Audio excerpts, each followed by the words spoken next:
Hello friends, मैं हूं आपका दोस्त कबीर और आप देख रहे हैं हमारा यूट्यूब चैनल बीते लम्हे, कुछ खट्टी मीठी यादों के साथ। दोस्तों, जब भी हिंदी सिनेमा की जोड़ियों की बात आती है तो उनमें शम्मी कपूर और गीता बाली की जोड़ी को भी शान से शामिल किया जाता है। फिल्म जगत में कई ऐसी जोड़ियां रही हैं जिनका प्रेम किसी अमर प्रेम कहानी से कम नहीं है। ऐसी एक अमर प्रेम कहानी थी शम्मी कपूर और गीता बाली की। इस जोड़ी का मिलना जितना रोचक था उतना ही दिलचस्प थी इन शादी की कहानी।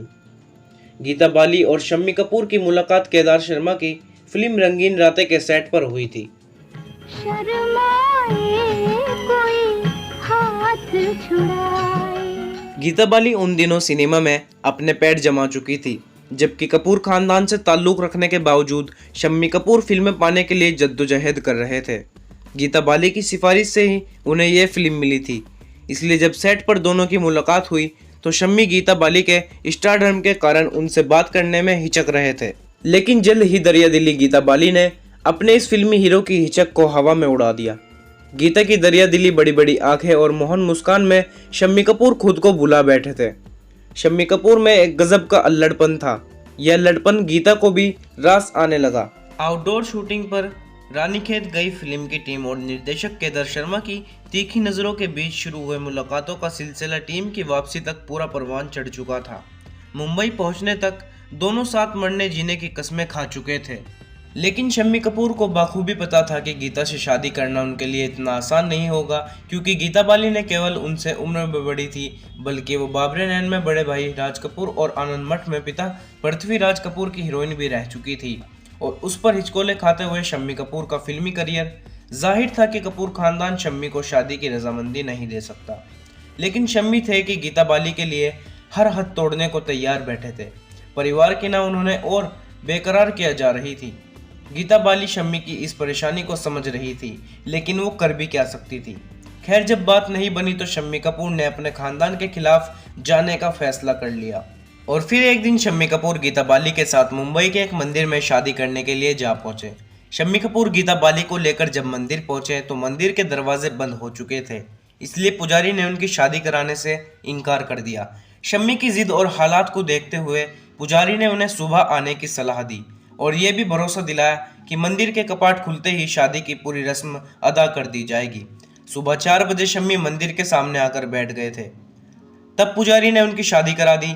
गीता बाली से शादी करने के बाद जैसे शम्मी की रूठी किस्मत जाग उठी। शादी के बाद गीता बाली ने केवल शम्मी के अल्हड़पन लगाव कसी, बल्कि उनके करियर की बागडोर भी अपने हाथ में ले ली। गीता बाली के साथ ने न केवल शम्मी को अनुशासित किया, बल्कि शम्मी के अंदर एक जिम्मेदारी भी पैदा की, जिसकी वजह से शम्मी अपने करियर को लेकर काफ़ी गंभीर हो गए। 1957 में आई नासिर हुसैन की फिल्म तुमसा नहीं देखा की धमाकेदार कामयाबी ने शम्मी कपूर के करियर का रुख बदल दिया। तो हमने लाख हंसी देखे हैं, तुमसा नहीं देखा। शम्मी का बदला अंदाज, लुक और ओपिनियन का म्यूजिक दर्शकों को खूब रास आया और शम्मी कपूर रातों रात स्टार बन गए। लेकिन किस्मत को शायद कुछ और ही मंजूर था। शम्मी कपूर और गीता बाली का यह प्यार ज़्यादा दिनों तक नहीं चल सका और शादी के 10 साल बाद चेचक की बीमारी से गीता बाली का निधन हो गया। गीता बाली की मौत के बाद शम्मी कपूर बुरी तरह से टूट गए। एक तो अकेलापन और फिर छोटे छोटे बच्चों की फिक्र उन्हें परेशान करने लगी। ऐसे में उनका शरीर भी बढ़ता चला गया और फिल्मी करियर पर भी प्रभाव पड़ा। शम्मी की हालत देखकर उन्हें दूसरी शादी कराने के लिए कहा, लेकिन शम्मी नहीं माने। घर वालों के बार बार मनाने पर शम्मी ने बच्चों को देखते हुए उनकी ये बात मान ली। गीता की मौत के 4 साल बाद 1969 में उन्होंने नीला देवी से शादी कर ली, लेकिन शम्मी ने नीला के सामने एक शर्त रखी कि वह मां नहीं बनेगी और उन्हें गीता बाली के बच्चों को ही पालना पड़ेगा। नीला ने शम्मी की बात मान ली और वह कभी मां नहीं बनी। दोस्तों, आपको हमारी ये वीडियो कैसी लगी हमें कमेंट करके ज़रूर बताइए। अगर आपको हमारी वीडियो अच्छी लगती है तो प्लीज़ हमारे चैनल को सब्सक्राइब कीजिए, लाइक कीजिए और अपने फ्रेंड्स के साथ शेयर कीजिए। मिलते हैं नेक्स्ट वीडियो में एक और मज़ेदार कहानी के साथ। तब तक के लिए गुड बाय।